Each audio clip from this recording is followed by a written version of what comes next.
Well, I didn't know I'd be speaking this week. Last week when I was speaking, I didn't know I'd be speaking this week, and I mentioned that the fast of Esther is coming up, and in fact, it is tomorrow, the fast of Esther. Normally falls on the 13th of Adar, but this year it's on the 11th of Adar. And you may be wondering, how come I'm telling you it's tomorrow and it's only the 11th? And that's because the 13th falls on the Sabbath. When the 13th falls on the Sabbath, they move the date up to the Thursday before, which is tomorrow. If you've not read the book of Esther, that may not make a whole lot of sense to you. But it's a short read. It's an easy read. It's a fun read. It's an exciting read. And they use a term in Hebrew, the Megillah, if I remember right. You've probably heard of the whole Megillah. We get that from that. And it has to do with the whole scroll of Esther. And it's a short read. It doesn't take that long to get through it, and it's exciting. I think it's exciting to see how God worked to save his people Israel, and that's what the Jews will be celebrating here coming up early this next week is Purim. And if you don't know what that is, read the book of Esther. It's short, it's easy, it's fun, you'll like it. If you don't, let me know. I'll double your money back. How often do you get a guarantee like that? The book of Esther is worth reading. But anyway, that's something that's going on in the Jewish calendar as we at this point in the year. And we are still in the book of Leviticus. I'll go ahead and mention again, if you're not entirely familiar with Calvary Chapel, we go through the Bible book by book, chapter by chapter, verse by verse. And so we didn't pick this. This is where we are. This is because we're just working our way through. So we're actually in Leviticus. We'll be starting with inside of chapter 5. We actually finished last week with chapter 5, verse 13, and it seems odd to stop in the middle of a chapter like that. Well, it's not quite the middle. It's a little more than that.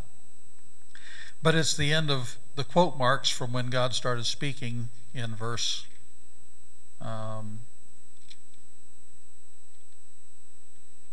well, I don't remember.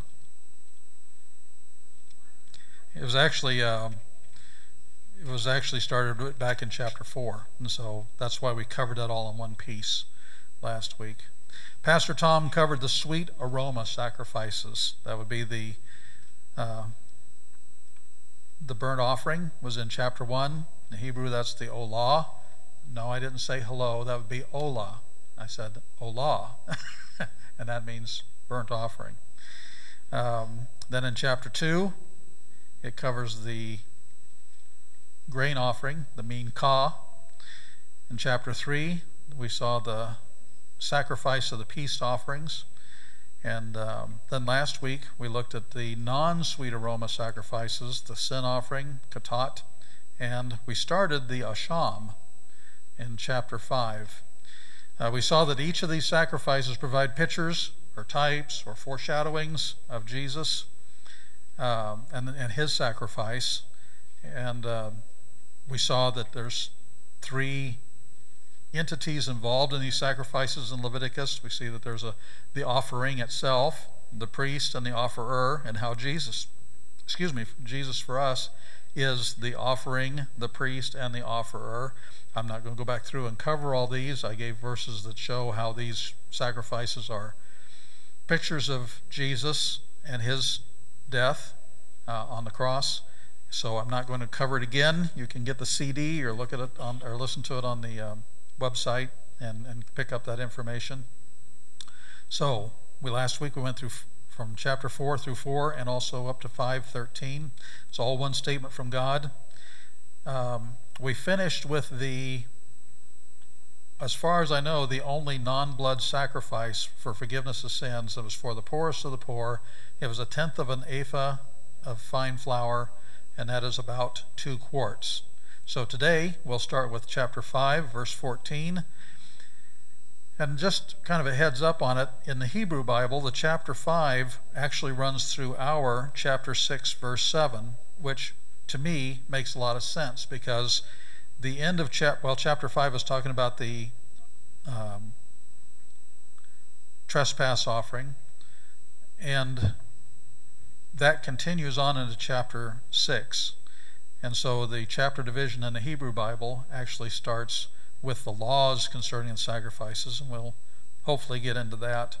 So then the English and Hebrew scripture verse divisions get straightened back up again when you get to chapter 7, verse 1. But our chapter 6, verse 30 is actually the Hebrew Bible, chapter 6, verse 23. So that's just FYI, I guess. So we're going to continue with the Asham sacrifice. That's the trespass. If your Bible says trespass offering, that's good. That's a good translation. If your translation says it's a guilt offering, that's good. That's a good translation. It might even say something about a penalty, and that's also okay too. None of those are a bad translation. I think it's just good. The reason I mention it, though, is because I think whenever we see, I don't want us to get locked in English on one word whenever the Hebrew word is broader than that. That's what I'm trying to say. The Hebrew word is broader. And so the Asham seems to be something that kind of comes along later. You know, you did it, it's wrong, and then later you feel guilty. I think guilty might be a good translation for English-speaking people, because that's what you feel. You sin, but what do you have afterwards? You have guilt. And that's when you offer this sacrifice. And so I think a guilt offering is a pretty good translation for this word too. And another thing we're going to see is that, well, it's also a non-sweet savor offering. And today's text covers something we don't get to talk about very often, and that is the word restitution. Have you ever heard of that before? Restitution. Once upon a time, that was something that got taught, I think, a little bit more than it does nowadays. But that means if I wrong you in some way, that I pay for it somehow. That I have to make restitution, make it right with you, because I have somehow injured you or somehow removed something from you that was yours or something, you know. And so restitution is, and we'll see that there's restitution towards God and there's restitution towards man, and that this is, we'll also see that this is an offering for the injury of sin. That's why I say any of those words, penalty, trespass, guilt, any of those are good words because they represent the word, a more full representation of the word Asham. So, tell you what, before we actually get there, if you keep your finger in Leviticus, let's go ahead and turn to Isaiah 53. Isaiah 53, because I want to just give an overview or take another look at the sacrifice of Jesus.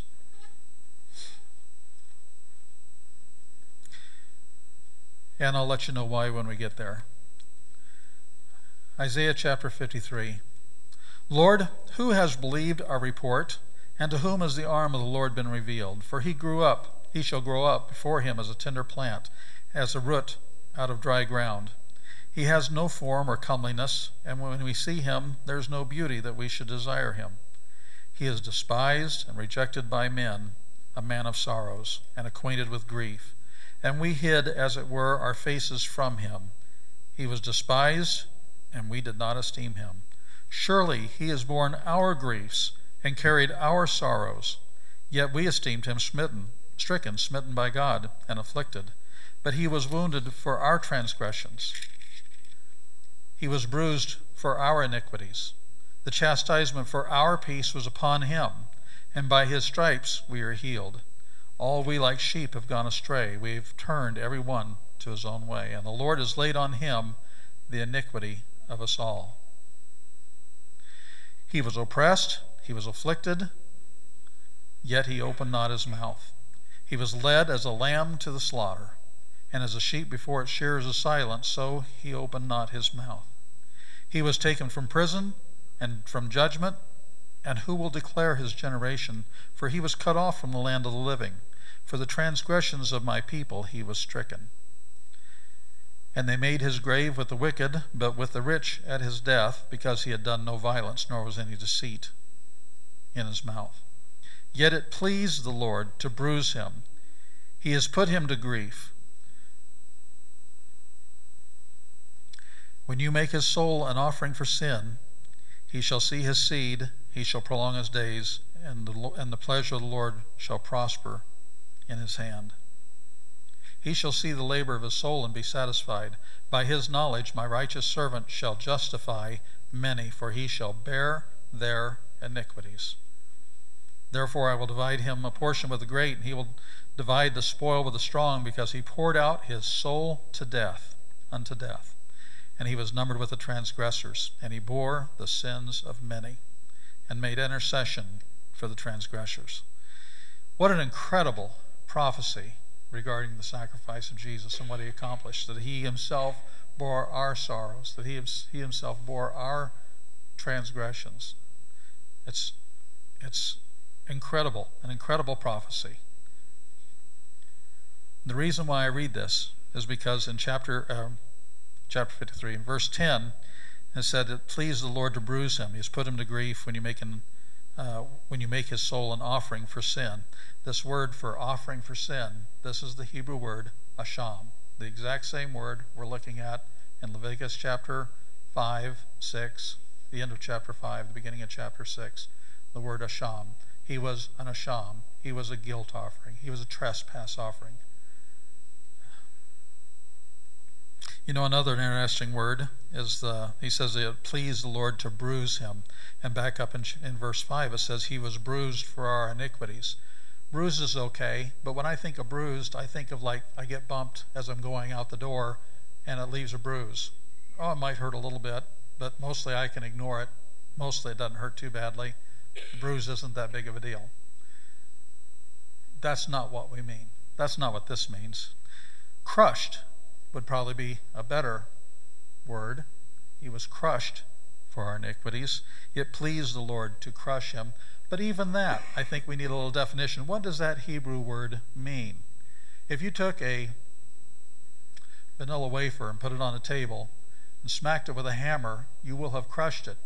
But the other part of that is that it was broken into pieces. And that's the part of the Hebrew word that I want us to grasp here. Jesus was broken into pieces for our iniquities. Jesus was broken into pieces.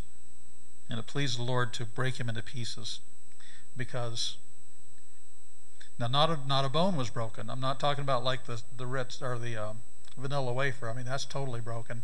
Not a bone was broken to him, but there wasn't a place on his body that was not bleeding. His body was broken for us, and that's actually probably a better word than bruised here in this passage. But he is our asham. This very sacrifice we're reading about in Leviticus, Jesus is our asham, the trespass offering, the guilt offering. So we can flip back over to Leviticus chapter 6, or I'm sorry, chapter 5.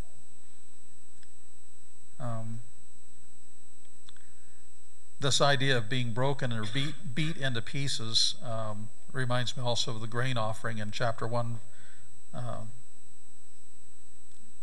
or actually should be chapter 2. I think I have it in my notes wrong. Chapter 2, verse 6, because the grain offering was to be broken into pieces.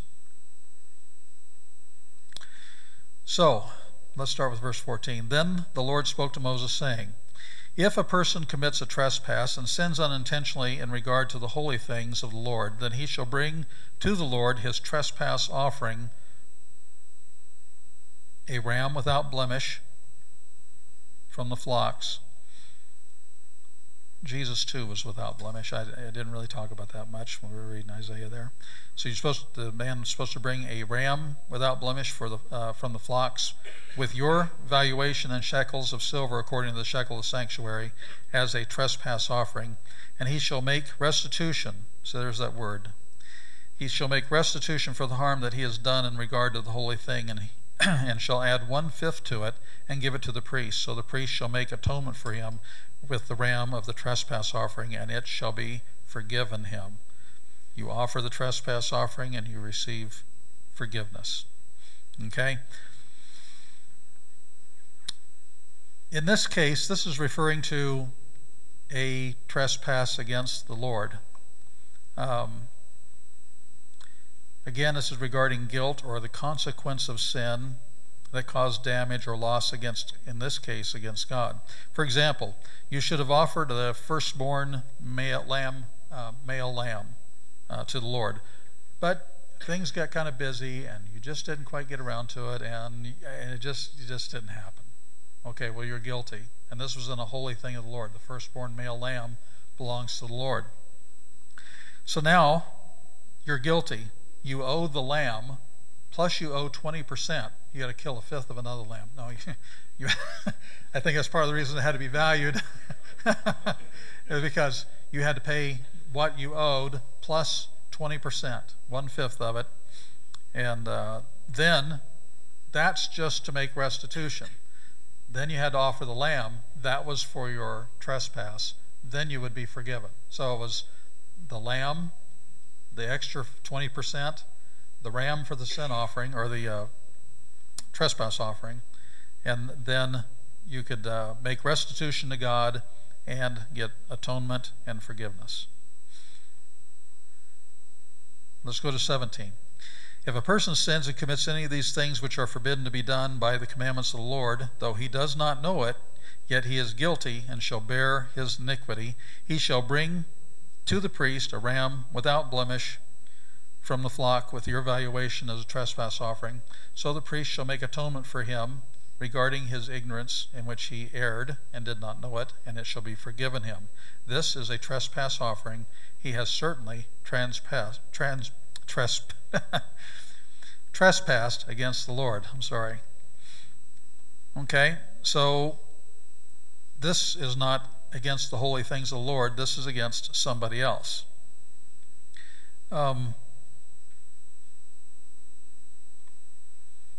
I think I have a recent illustration of why there would be a separate. We have the sin offering, the katat. Why do we need the asham? That's the guilt offering. I was going through the Bible. I'm going through the Bible again this year. I was just reading the other day from the book of Numbers. Let's back up a little bit. We had that wet snow. What's that been? A week and a half ago, or I don't know what it's been. It's been a little recently. Recently we had that wet snow. Felt like I was shoveling buckets of water. And I think I'm getting too old for that sort of thing. And I was out there shoveling, and I said, Lord, I really don't like the cold. I really hate snow. And I really, really, really hate ice. And I was telling God about this because he didn't know. No, obviously he knows. I think we should be transparent, though. I mean, you don't say, oh, I just don't get it. Lord, I give you thanks. Be real. He knows. Say, Lord, I don't understand. He knows. So I'm kind of complaining about, I've got my shovel and I said, Lord, I just don't like this stuff, and I know the farmers need it. Can you just let it snow on their land and not on my driveway? And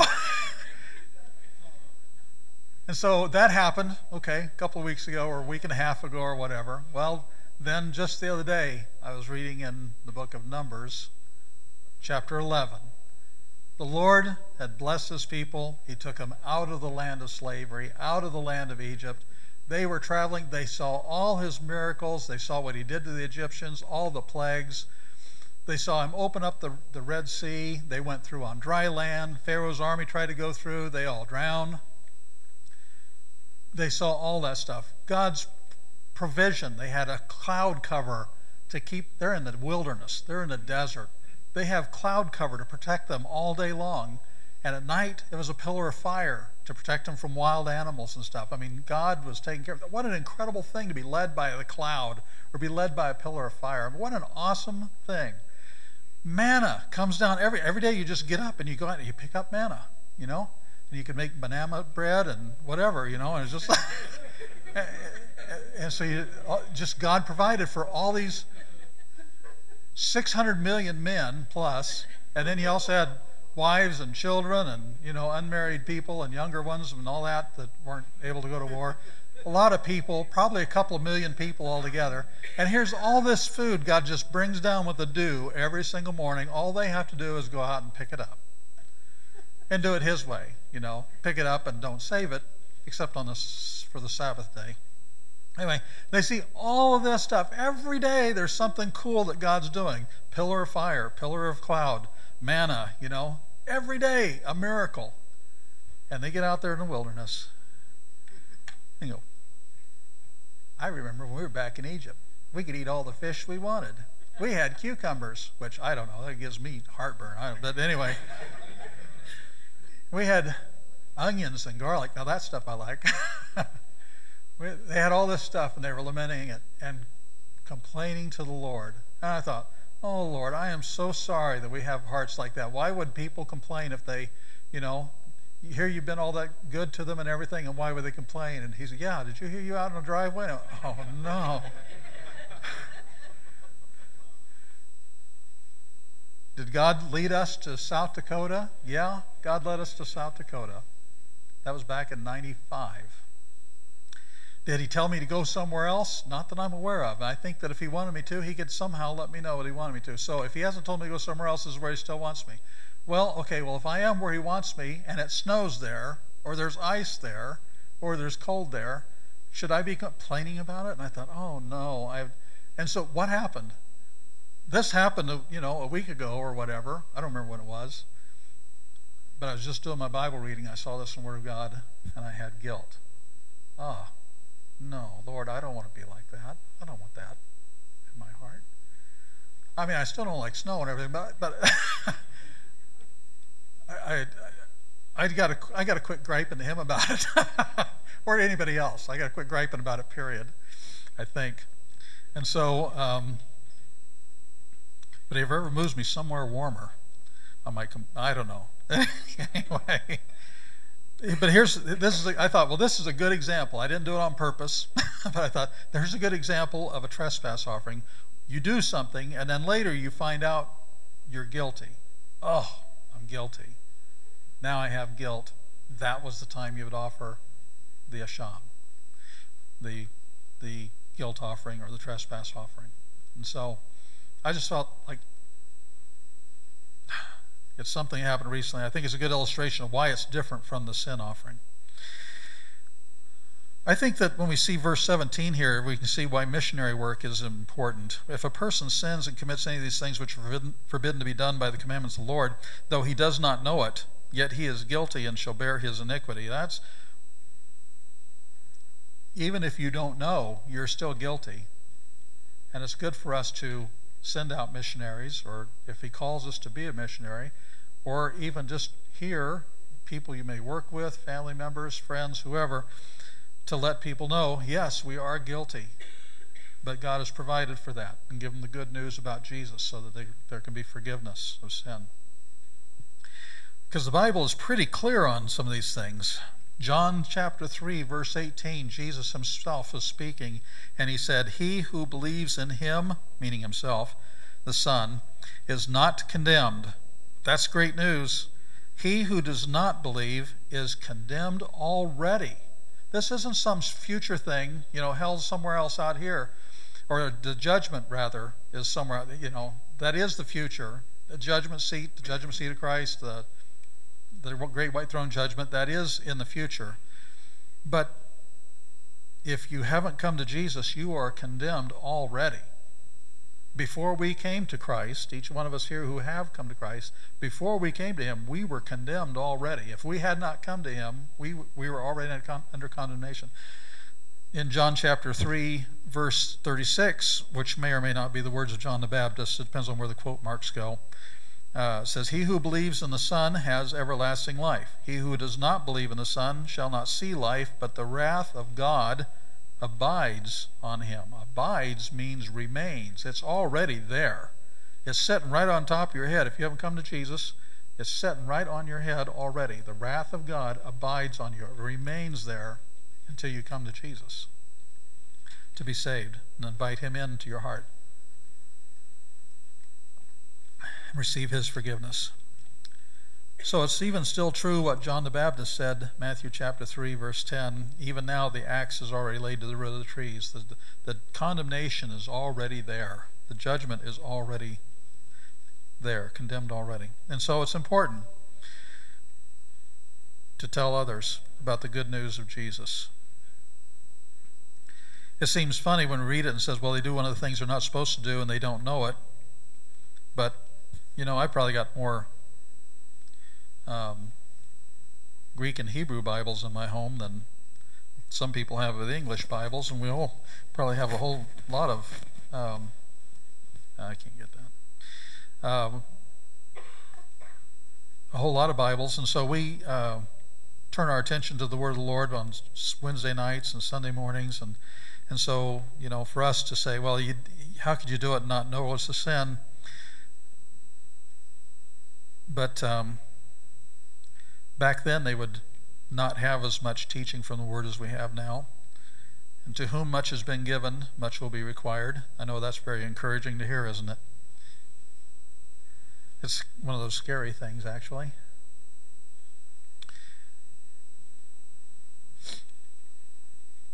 Jesus was saying that after we've done everything we're supposed to do, we should say, we are unworthy servants. We've only done our duty. I don't know that I could even say that. I'm not sure I've done all my duty yet. Up to this point.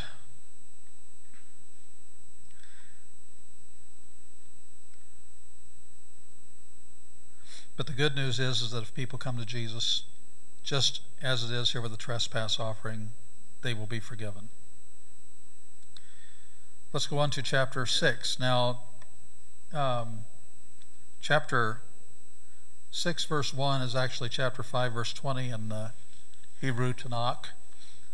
Tanakh is an acronym. It comes from Torah, Nevi'im, Ketuvim, the law, the prophets, the writings. And they put all those first letters together and you end up with Tanakh. So let's go ahead and read chapter 6, verse 1. And the Lord spoke to Moses, saying, if a person sins and commits a trespass against the Lord by lying to his neighbor about what was delivered to him for safekeeping, or about a pledge, or about a robbery, or if he has extorted from his neighbor, or if he has found what was lost and lies concerning it, and swears falsely in any one of these things that a man may do in which he sins, then it shall be, because he has sinned and is guilty, that he shall restore what he has stolen, or the thing which he has extorted, or what was delivered to him for safekeeping, or the lost thing which he found, or all that about which he has sworn falsely. He shall restore it, its full value, add 1/5 more to it, and give it to whomever it belongs on the day of his trespass offering. And he shall bring his trespass offering to the Lord, a ram without blemish from the flock, with your valuation as the trespass offering to the priest. So the priest shall make atonement for him before the Lord, and he shall be forgiven for any of these things that he may have done in which he trespasses. So, you're going on a trip, you have something really valuable, and you don't feel good about taking it with you, but you don't feel real good about leaving it in an unattended home, so you bring it over to me and say, Bruce, could you watch this? I don't want to be in this. Let's just say person A and person B. Person A has something he doesn't want to take on the trip, he doesn't want to leave in his home, so he takes it to his friend. Says, can you watch this for me? So person B says, sure, I'll watch it for you. And person B looks at that and says, man, I could really use one of those. And so person goes on the trip, and when they come back, the friend says, oh yeah, well, I went to church and I came back home and somebody had busted in the house and it was stolen, but that didn't happen that way. So in a case like that where somebody has wronged another, you had to make restitution. In this case it just said restore, but you had to make restitution. You had to give back what it was or pay what it was worth plus 20%, 1/5 of it. That was just to make restitution. Then you also had to take a ram without blemish, bring it to the priest, and offer your trespass offering. Now, in the book of Numbers, later on, chapter 5, we'll see that if for some reason you're not able to Maybe the neighbor, something happened to him and he's not around anymore. And maybe he doesn't have any close kin. So then you were to make restitution to the Lord if there was no close family member. You still had to make restitution, but if the person went around to make restitution too. I think that I don't know if I want to get into that. I think that the penal system would probably be better off if you could do that. If you could go to jail and work off something, you stole something from somebody, you stole $1,000 worth of stuff, you should work and make that $1,000 and pay it back to whoever got wrong. I think that restitution would be a good thing to add to our laws of the land.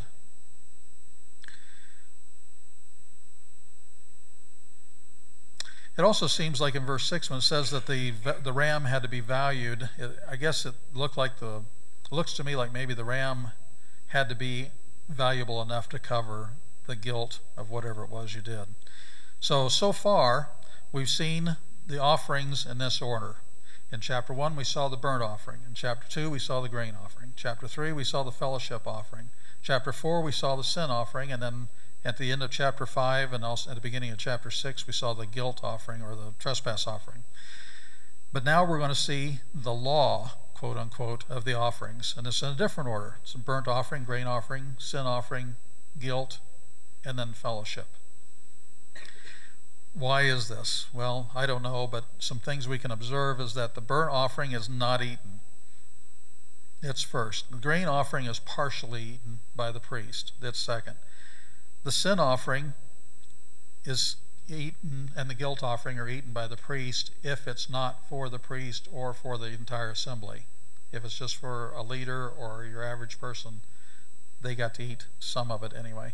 And then the fellowship offering, the priest got to eat some of it, and whoever the worshiper was, they were encouraged to bring the Levites and the orphans and the widows, whoever the worshiper was, and they could all actually eat of the fellowship offering.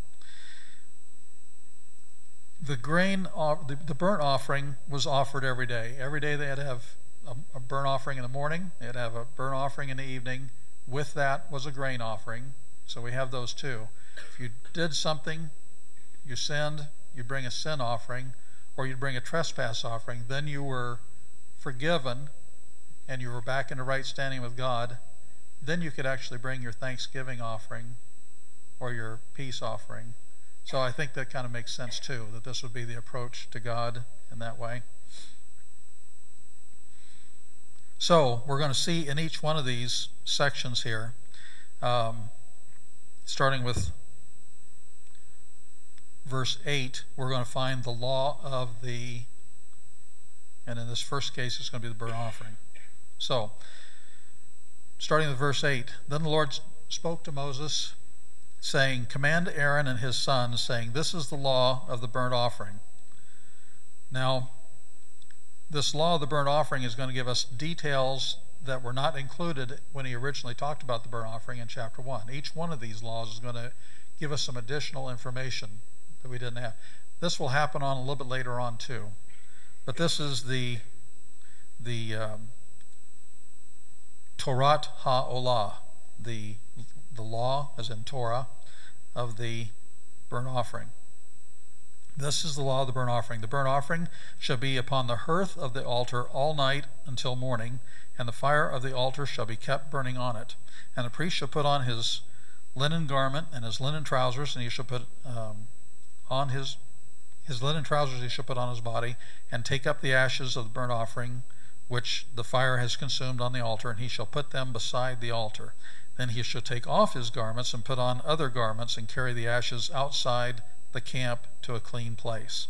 The fire on the altar shall be kept burning on it, it shall not be put out.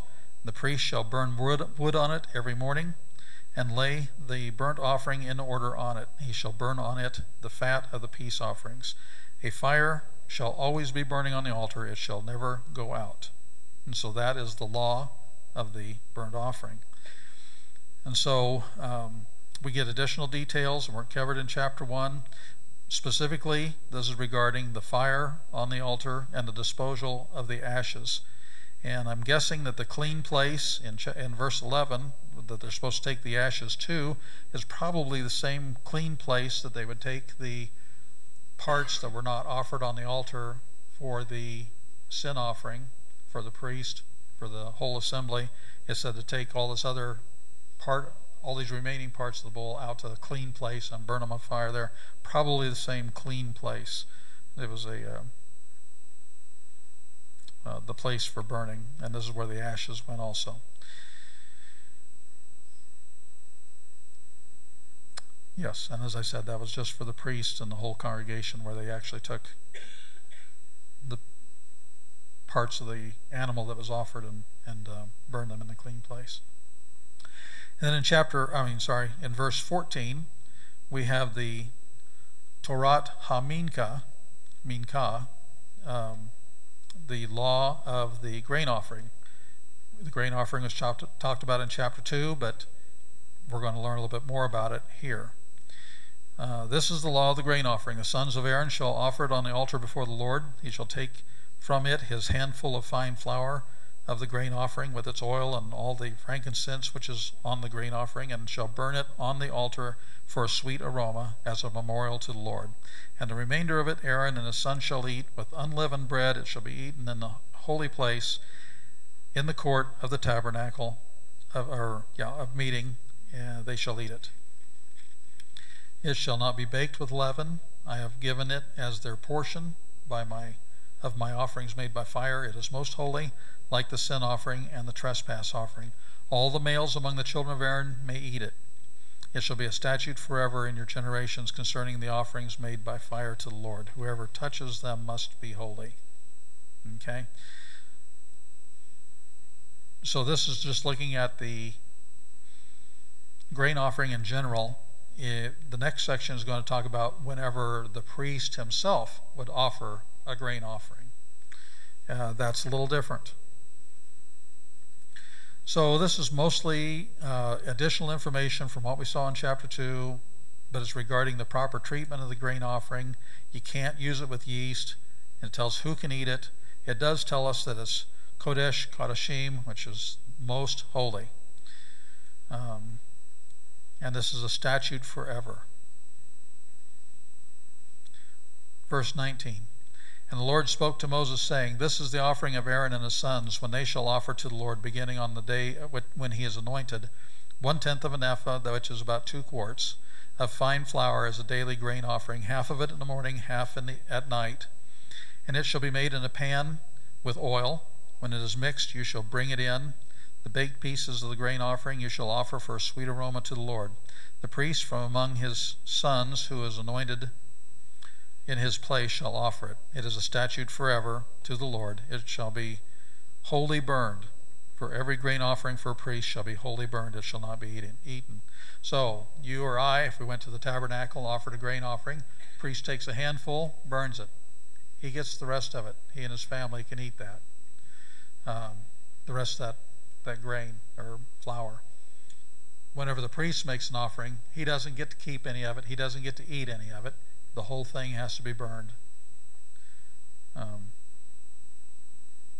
There's other rules concerning that for like sacrifices and such. The Levites were to receive 1/10. We'll find later the Levites will receive 1/10, and then the Levites also are to tithe and give to the priest. But when the priest tithes, he has to just burn it to the Lord. He doesn't get to keep any of it. It doesn't go any farther. I think that's all on that. Verse 24. Also the Lord spoke to Moses, saying, Speak to Aaron and his sons, saying, This is the law of the sin offering. So this will be the Torah HaKatat, the law of the sin offering. In the place where the burnt offering is killed, the sin offering shall be killed before the Lord. It is most holy. The priest who offers it for sin shall eat it. In a holy place it shall be eaten in the court of the tabernacle of meeting. Everyone who touches it, its flesh must be holy, and and when its blood is sprinkled on any garment, you shall wash that on which it was sprinkled in a holy place. But the earthenware vessel in which it is boiled shall be broken, and if it is broiled in a bronze pot, it shall be scoured and rinsed in water. All the males among the priests may eat it. It is most holy. But no sin offering from which any of the blood is brought into the tabernacle of meeting to make atonement in the holy place shall be eaten. It shall be burned with fire. Okay? We've kind of talked about that already. Okay, it says that it's supposed to be killed in the same place as the burnt offering in verse 25. Well, that's on the north side of the altar. So if you're facing the tent of meeting, you're standing at the gate, you see the altar in front of you, and you see the tent of meeting in front of you, it would be on your right, on the north side of the altar. This also we see is Kodesh Kodashim. It is most holy. And so in chapter 4, they were given instructions to burn the fat and then burn the rest if it was for a priest or if it was for the whole congregation. They were supposed to burn the rest of the sacrifice in a clean place outside the camp. They actually took the blood into the tent of meeting, not into the most holy place, but just into the Holy of Holies. The holy place, not the Holy of Holies. They took the blood in there and sprinkled it. Those animals could not be eaten. But if it was for your average person or just for a leader, those could be eaten. Their blood did not go into the tent of meeting. And so if the blood did not go into the tent of meeting, then it could be eaten by the priest.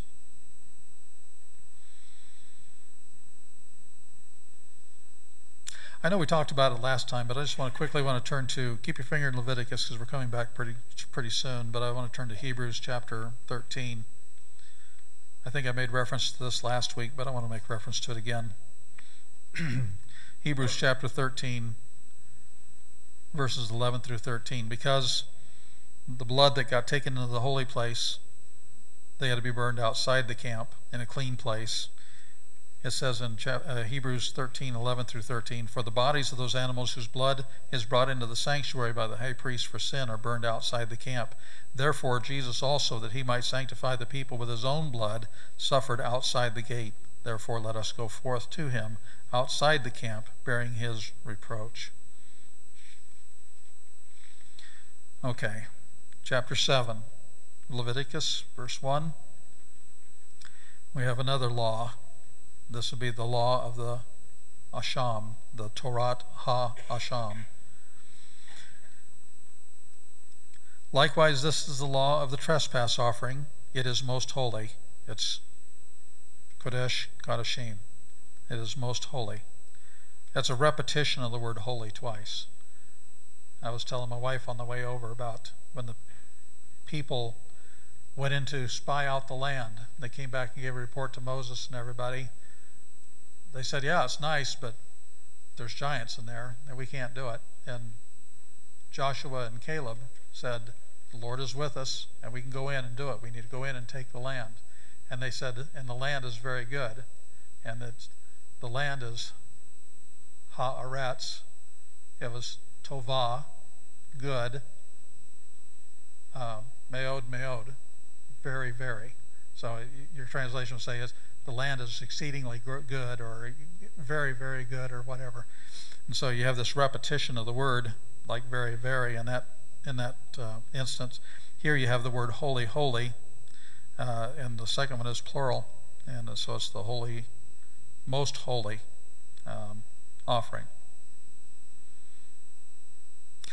So this is the law of the trespass offering. It is most holy.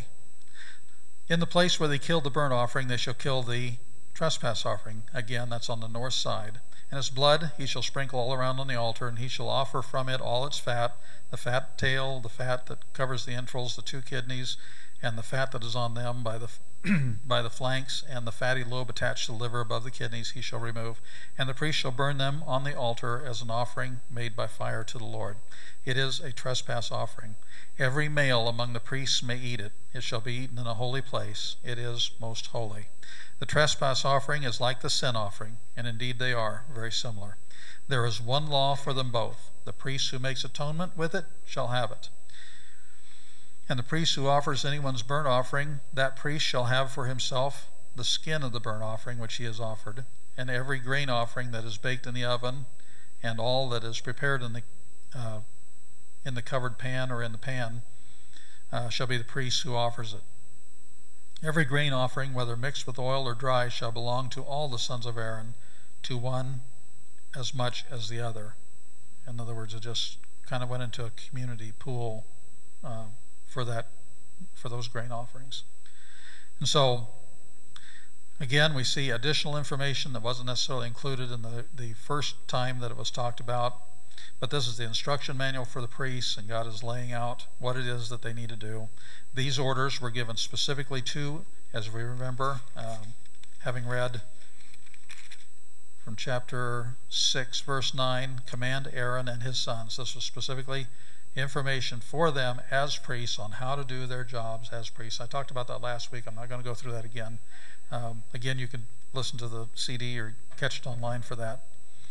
And so chapter 7, verse 1, we actually get synced back up with the Hebrew scriptures again as far as the verse, chapter and verse divisions. And the rest of chapter 7, starting with verse 11, this is the law of the sacrifice of the peace offerings. Now, we're not going to have time to do this because this is pretty much the rest of, by and large, the rest of the chapter, and we're not going to have time to get through that. But the law of the sacrifice of the peace offerings, this is where we're going to see that there are two subcategories. There's the sacrifice of the peace offerings that are Thanksgiving offerings, and then there's also what's called the votive, which means vow. You made a vow. Lord, if you do this, I'll do that. You made a vow, and so you bring a votive or vow offering. But we're not going to have time for that tonight. So we see that the victim of the sacrifice had to be without flaw. The ram had to be without blemish. Whatever the sacrifice was, that's just the trespass offering. But all of them, the sacrifice had to be without a flaw. When the hands were placed on the head of the victim, they brought the sacrifice to offer it. They put their hands on the head of the victim, and by faith the sin was transferred from the person to the offering. The offering became the substitute, and the victim's bloody death expiates or removes sins by vicarious atonement. Atonement is to pay the price of sin, which is death, for the wages of sin is death. It tells us in Romans chapter 6. So atonement, this was provided for atonement to pay the price of sin, which requires death, but it's also a propitiation, which means it satisfies the wrath of God against sin. Sin never, ever gets off scot-free. Someone has to pay. In the Old Testament, the bull or the lamb steps up to pay. But for us, Jesus, the perfect Lamb of God, the one that was not blemished, stepped up to pay for us. Father, we are so thankful that you have made provision. Even in the Old Testament, you made provision because you wanted people to approach you. You wanted people to be in a relationship with you. And so you made a foreshadowing, a type, a picture, to point to your sacrifice of your own Son. And we're thankful for what your word tells us. These are very important things and paves the way for us to see, this is what Jesus did for us. And we're so thankful for your provision in your Son Jesus. The only provision you made. There are a lot of people that think there's a lot of different ways to come to you, but you gave us one provision, and I'm just thankful that you gave us one, that we can come to you to know you, that we can be forgiven, that we don't have to live with guilt anymore, but rather there has been a guilt offering for us. And I'm so thankful that we can be washed. As we sang earlier, Jesus paid it all. And as we sang last week, all my stains are washed away. What good news. We are so thankful. It'll be our profound privilege to praise you forever and ever because of your provision for us through Jesus, your Son. So we give you thanks, and we are thankful for your word that you've informed us on these things. In Jesus' name.